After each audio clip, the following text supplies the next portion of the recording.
പുതുവർഷത്തിൽ സന്ദർശകർക്കായി പുത്തൻ റൈഡ് ഒരുക്കി Vismaya amusement park. Diagon Valley എന്ന പേരുള്ള റൈഡ് എംഎൽഎ കൂടിയായ എം.വി. ഗോവിന്ദൻ ഉദ്ഘാടനം ചെയ്തു. 1500ഓളം സന്ദർശകരെ ഉൾക്കൊള്ളാവുന്ന മൾട്ടി പ്ലേ സിസ്റ്റം ഉൾക്കൊള്ളിച്ച റൈഡാണ് ഡയഗൺ വാലി വാട്ടർ റൈഡ്. 25,000 ചതുരശ്ര അടിയിൽ സ്ഥിതി ചെയ്യുന്ന ഡയഗൺ വാലി റൈഡ് ദക്ഷിണേന്ത്യയിലെ ഏറ്റവും വിസ്തീർണം കൂടിയ വാട്ടർ റൈഡാണ്. കുടുംബങ്ങൾക്കും കുട്ടികൾക്കും യുവാക്കൾക്കും ഒരുപോലെ ആസ്വദിക്കാൻ കഴിയുന്ന രീതിയിലാണ് ഇത് ഡിസൈൻ ചെയ്തിരിക്കുന്നത്. Rainbow tunnel, green fountain, doom slide, ting ting bucket, rain shower, family pool, water gun, seesaw duck തുടങ്ങി 15ഓളം മൾട്ടി പ്ലേ സിസ്റ്റം കൂടി ഈ റൈഡിന്റെ ഭാഗമാണ്. 2.5 കോടി രൂപ ചെലവഴിച്ചാണ് റൈഡിന്റെ നിർമ്മാണം പൂർത്തിയാക്കിയത്.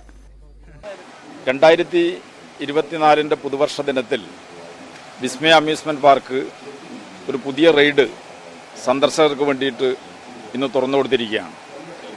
ഈ സ്ഥാപനത്തിൻ്റെ മുൻ ചെയർമാൻ കൂടിയായിട്ടുള്ള എം.വി. Govinda master MLA. ആണ് ഡയഗൺ വാലി എന്ന പേരുള്ള ഈ റൈഡ് ഉദ്ഘാടനം ചെയ്തിട്ടുള്ളത്. 15ഓളം മൾട്ടിപ്ലേ സിസ്റ്റം ഉൾപ്പെടുത്തിക്കൊണ്ടാണ് ഏതാണ്ട് 1500ലധികം ആളുകൾക്ക് ഒരേ സമയം ഉല്ലസിക്കാൻ വേണ്ടി പറ്റുന്ന രൂപത്തിലുള്ള ഈ വാട്ടർ റൈഡ് രൂപകൽപ്പന ചെയ്തിട്ടുള്ളത്. Vismaya park chairman PV. Gopinath, Hanveev chairman TK. Govindan, Anthoor നഗരസഭാ chairman P. Mukundan, Vismaya park vice chairman K. Santhosh, Vismaya park ഡയറക്ടർമാരായ M. Damodaran, T. Narayanan, managing director E. Vaishakh എന്നിവർ ചടങ്ങിൽ പങ്കെടുത്തു. ന്യൂസ് 18 കണ്ണൂർ.